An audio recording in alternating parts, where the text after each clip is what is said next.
Jadi, Assalamualaikum warahmatullahi wabarakatuh. Sebelumnya perkenalkan nama saya Naila Rahma Alvina Nugroho dengan NIM G00254146 dari kelompok B2. Nah, di sini saya akan menjelaskan tentang anatomi dinding abdomen. Oke, yang pertama kita harus tahu dulu nih pengertian dari dinding abdomen itu apa.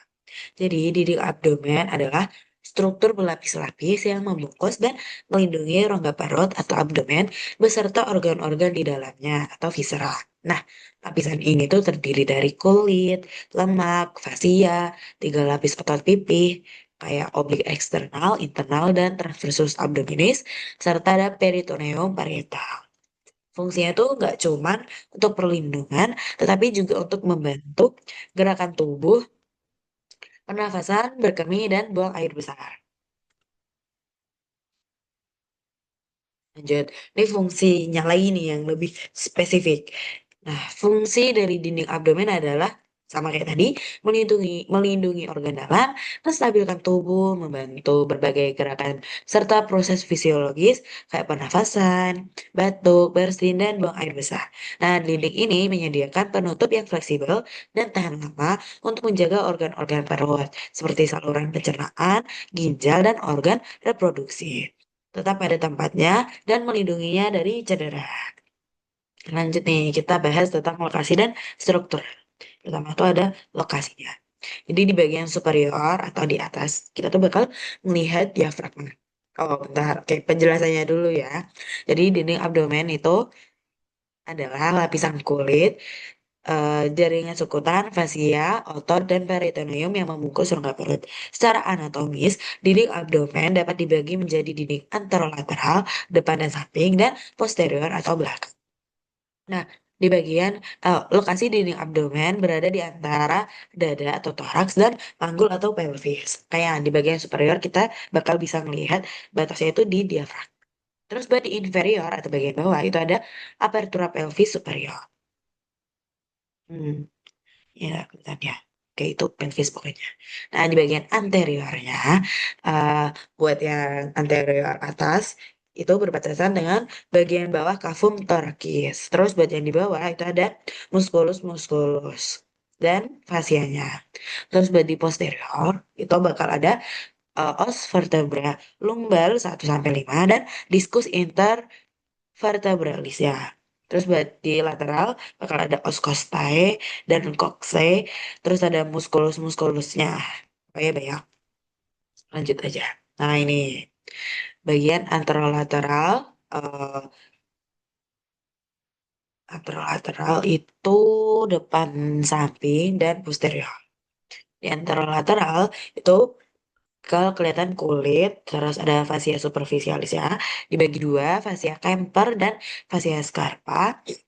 Terus ada fascia profunda, ada muskuli-muskulinya kayak musculus obliquus externus, internus, transversus, terus ada fascia transversalis, fascia extra peritonealis atau jaringan lemak, terus ada peritoneum parietal. Nah, perbedaan dari anterolateral dan posterior, kalau di anterolateral itu yang lebih dominan atau kita bakal bisa melihat jelas muskulusnya itu yaitu musculus obliquus externus abdominis, musculus obliquus internus abdominis sama musculus transversus abdominisnya. Kenapa nih yang dua terakhir kok gak disebutin? Karena yang dua terakhir itu lebih jelas kalau dilihat dari bagian posterior. Jadi yang di posterior lebih jelas tuh musculus rectus abdominis sama musculus pyramidalis abdominis. Ini posteriornya juga banyak, bisa dibaca ya. Lanjut. Nah, ini dinding-dindingnya tadi itu kan. Yang pertama tuh kulit nih.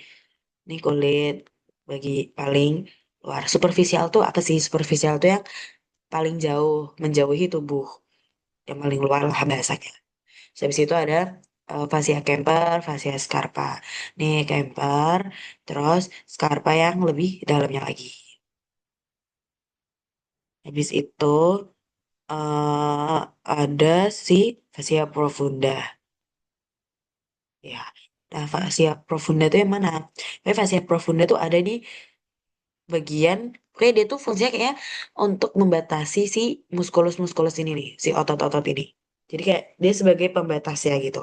Terus ada muskulus-muskulusnya nih kayak eksternal oblikus eksternal, ini internal, ini transversus kayak gitu-gitu. Terus ada fascia transversalis, fascia extraperitonealis, sama peritoneum parietal. Jadi peritoneum parietal itu yang paling dalam. Lanjut. Terus otot-otot pada lapisan abdomen. Nih. Jadi ototnya itu yang bagian abdomen, kedepatannya itu ada flat muscle atau datar kayak gitu kayak ya udah otot kayak gitu. Pertama ada musculus obliquus externus, terus musculus obliquus internus sama musculus transversus. Di mana bentar. Oh ya ini. Kayak itu dulu nih ya, musculus-musculusnya ini gambar-gambarnya. Terus lanjut nih. Di mana? Jadi kita biar bisa bedain bentuk ototnya Kak, sesuai dengan arah serabutnya. Gimana ya? Pokoknya kalau arah serabut si obliquus externus, dia tuh bentuknya inferomedial atau kayak huruf V. Jadi gini, bentuknya tuh gini. Sedangkan kalau arah serabut musculus obliquus internus, dia tuh superomedial atau kayak bentuk A. Jadi kayak gini, garis-garisnya. Terus kalau ya transversus tuh kayaknya lurus-lurus aja. Terus urutannya nih eh dari superficial ke profunda. Ya, udah jelas mesti yang pertama externus dulu, yang kedua internus, yang ketiga transversus abdominis. Nah, ini ada retroperitoneal dan intraperitoneal. Kita bahas dulu nih. Jadi bedanya peritoneal sama eh in itu apa sih? Iya kan, kita cari tahu dulu nih. Nah, jadi organ intraperitoneal adalah organ yang seluruh permukaannya itu tuh dilapisin oleh peritoneum. Nah, dia berada di dalam kavitas peritonealis. Nih, jadi kalau intraperitoneal tuh bentuknya kayak gini nih. Ini kan semua kayak ditutupi sama si peritoneum itu. Sedangkan kalau di eh, retroperitoneal itu tuh cuman sebagiannya doang nih kayak kayak setengah doang kan nggak yang full sampai bawah. Nah itu bedanya. Terus eh, contoh-contohnya ya meliputi apapun nih kalau yang di intraperitoneal dia tuh meliputi gaster, lambung, duodenum, pars superior, jejunum, ileum, appendix, terus kolon transversum, kolon sigmoid, cauda pankreas, lian, dan hepa. Sedangkan kalau di retroperitoneal itu tuh ada set pakar. Set pakar tuh apa sih set pakar? Nih, kita lanjut bahas. Tara. Nah, set pakar adalah ini. Dia singkatan dari ini semua. Kayak suprarenal gland atau kelenjar, glandula kelenjar kayak gitu-gitu. Terus aorta, terus ada duodenum, kecuali yang pars superior tadi. Terus ada pankreas, kecuali kauda. Ya, terus habis itu ada ureter, ada colon ascendens, ada descendens, ada kidney atau ginjal, ada esophagus, ada rectum. Nah, selain yang disebutin di atas ini, dia berarti masuknya ke bagian intraperitoneal. Lanjut, kita lanjut ke anatomi gaster atau orang kedua.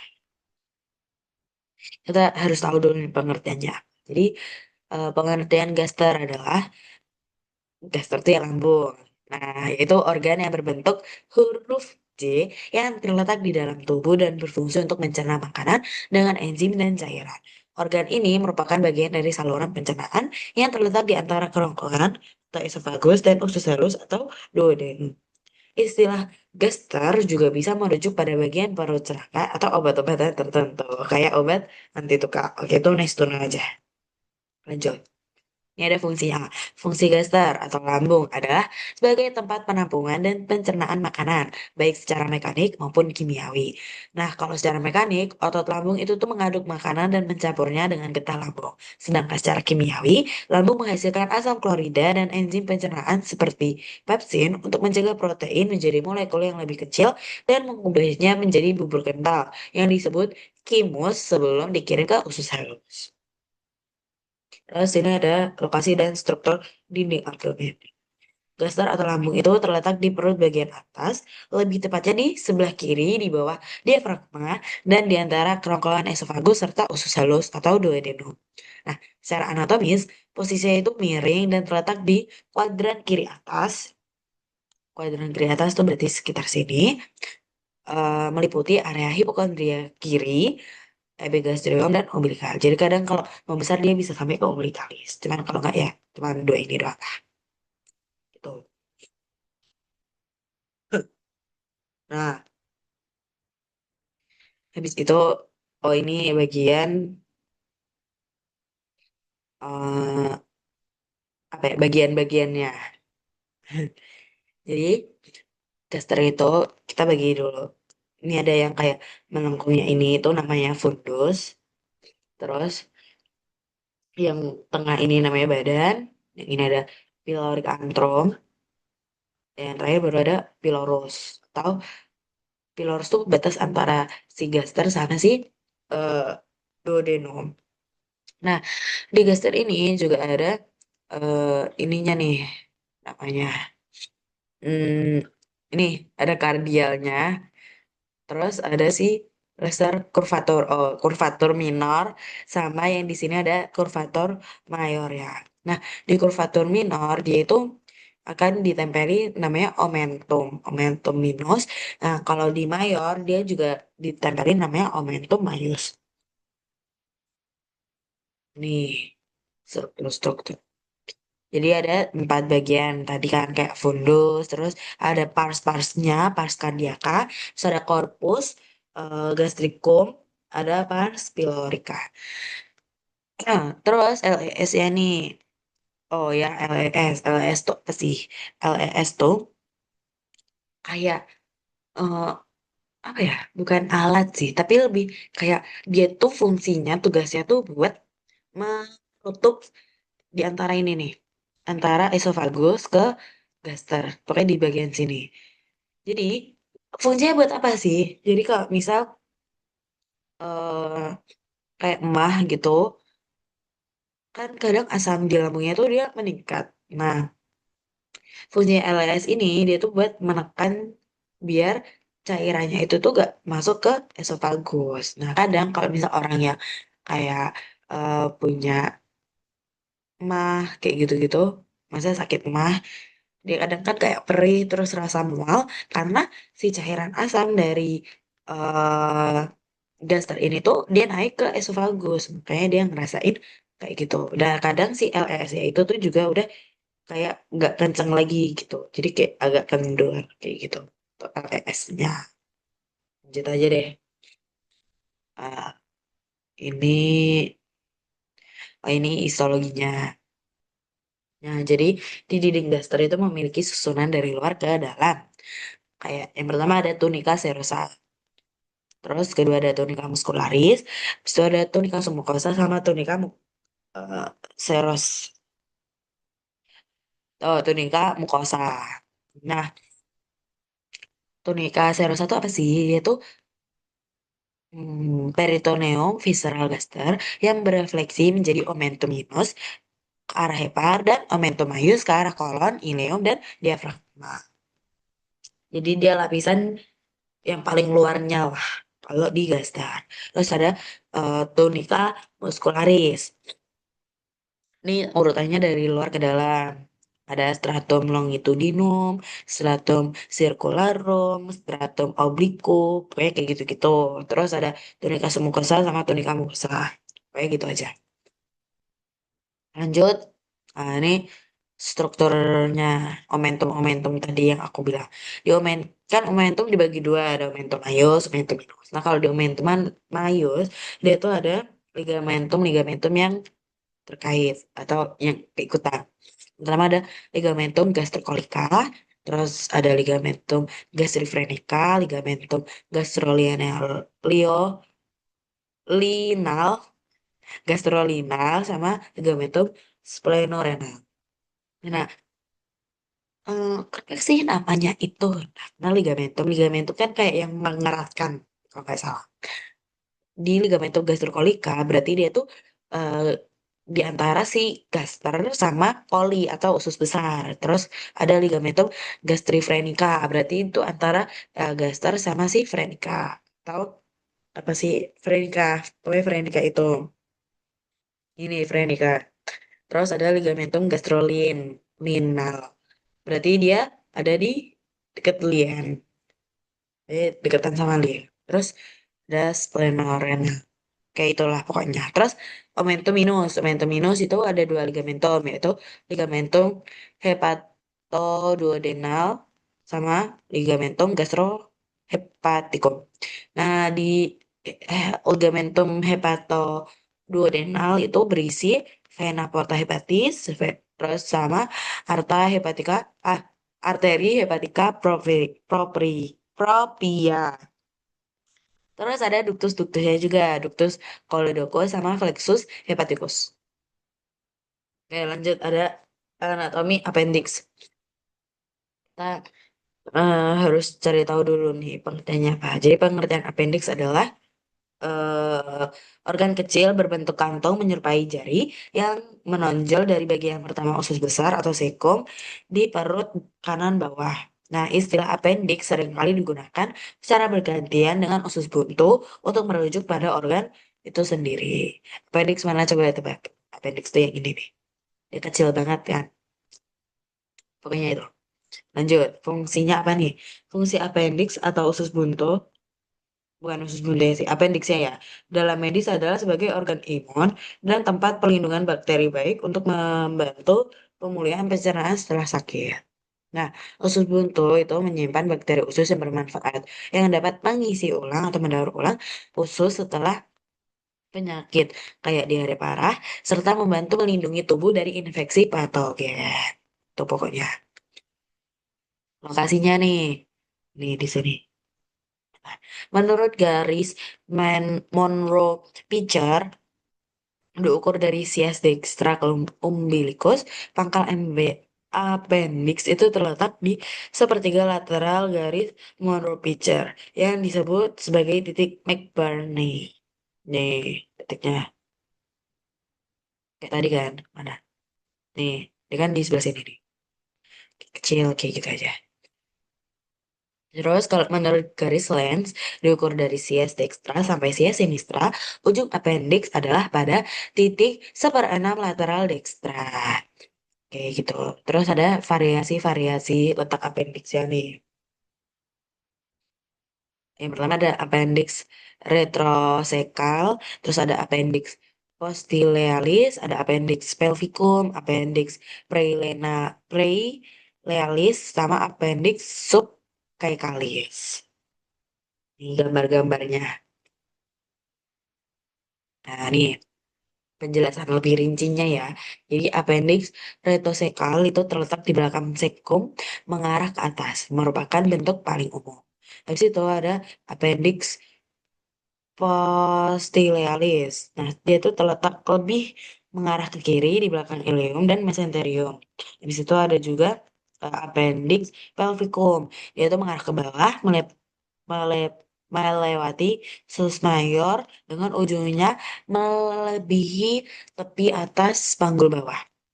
Ada appendix praerealis, yaitu terletak lebih mengarah ke kiri di depan ilium dan mesenterium. Itu ada appendix subsecalis. Dia terletak di descendens ke caudal. Di situ lanjut. Oh ini nice to know aja.